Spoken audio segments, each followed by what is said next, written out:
Sumi, Sumi.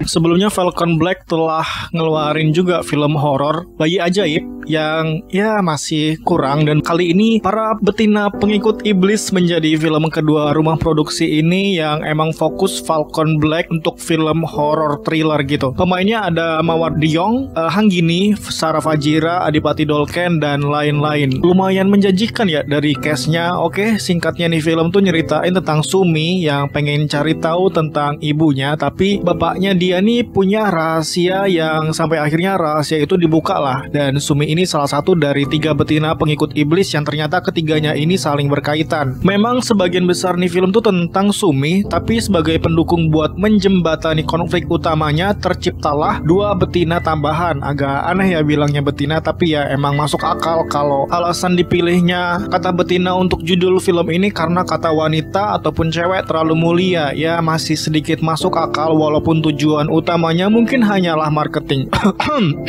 Ngomong-ngomong tentang marketing nih, gue agak kesel aja sih sebenarnya endingnya nggak perlu dilanjutin buat sequel, karena nih film kan durasinya tergolong pendek ya, 1,5 jam doang, dan konflik ending yang dibikin gantung itu harusnya bisa mereka selesaikan dalam waktu 30-40 menitan lah ya, tinggal tambahin durasi aja. Kalaupun tambah durasi juga kan durasi filmnya jadi 2 jam lebih dikit gitu, nggak masalah. Dan ngapain juga dibikin sequel yang sebenarnya nggak perlu banget, dan lagi-lagi marketing sepertinya. Ini film memang fokus utamanya di slasher sih, bunuh-bunuhan, bagian tubuh terpotong gitu, dan wajar aja kalau dapat rating 21+. Kata-katanya juga kasar di beberapa scene, adegannya ada juga yang banyak adegan brutal, dan baiknya nih untuk film horor, thriller, atau semacamnya gitu, intens dan kengeriannya emang harus selalu naik. Harus lebih banyak darah kan di puncak klimaksnya, dan ya cukup bikin ngilu juga nontonnya. Beberapa referensi dari film lain juga gua temuin, salah satunya sosok iblis yang diperanin sama Adipati. Gua ngeliatnya mirip ini ya,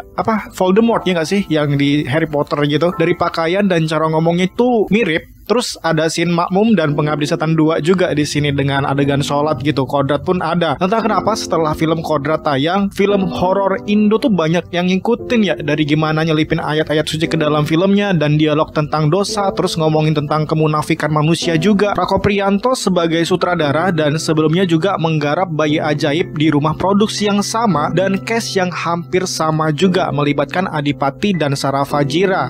Dan sayangnya Rako Priyanto ini masih kurang dalam segi eksekusi film horor. Jumpscare yang ya berasa murahan, penonton Indo udah kebal dengan jumpscare semacam ini, tapi ya walaupun bukan itu experience yang dikasih oleh ini film, lebih ngasih adegan-adegan brutal sih. Dan satu scene favorit gue adalah saat Mawar itu nari dengan musik yang fun gitu, padahal dia lagi ngadepin sesuatu yang nggak harusnya dibawa happy. Gue suka banget acting Mawar di sini. Dia tuh karir filmnya makin berkembang banget, dan actingnya emang selalu keren. Filmnya berasa lama ya buat gue, padahal cuma 1,5 jam doang. Entah juga kenapa gini, pacingnya memang nggak terlalu cepet sih, bisa dibilang pelan gitu. Dan nih film juga gue nggak tahu ya lokasinya di mana, nggak dijelasin, tapi kayaknya di daerah Jawa gitu deh. Soalnya musik di endingnya pakai lagu bahasa Jawa, tapi misal ya ini film lokasinya di Jawa, kenapa orang-orangnya nggak ada aksen Jawanya sama sekali? Dan baju mereka itu baju Jawa kan sebenarnya kan. Terus ya waktunya juga nggak dijelasin kapan, walaupun dengan pakaian kayak gitu. Gue rasa zaman lama nggak sih, zaman Majapahit kah atau kapan?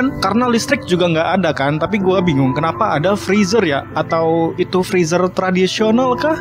Gue bingung beberapa detail yang sebenarnya kecil tapi nggak diperhatiin gitu. Entahlah, ini guanya aja yang terlalu mikir kali ya. Sekian review ringkas gue, sampai jumpa di lain video. Terima kasih dan jangan lupa bertaubat.